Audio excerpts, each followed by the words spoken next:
వాళ్ళకు మళ్ళీ పెళ్లి వీడియోనా? ఆగండి మరీ అంత నేర్చుపడవాకండే.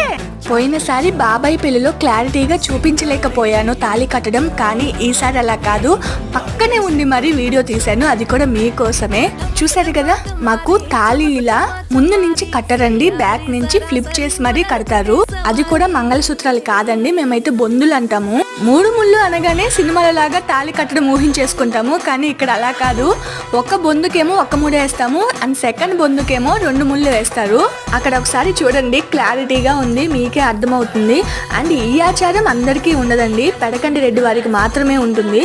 వేరే వాళ్ళకి ఏమన్నా ఉందేమో నాకు పెద్ద ఐడియా లేదు. యాక్చువల్గా ఈ వీడియో ఎప్పుడో పెట్టాల్సింది, కానీ మీకు బాగా బోర్ కొట్టేసింది కదా పెళ్లి వీడియోలు పెట్టి, అందుకే కొంచెం గ్యాప్ ఇచ్చా అనమాట. నిజం చెప్పాలంటే కెమెరామ్యాన్ కంటే ఎక్కువ వీడియోస్ నేనే తీసా, సగం పేమెంట్ అడిగినా తప్పులేదనిపించింది. ఇంతకీ మీరేమంటారు?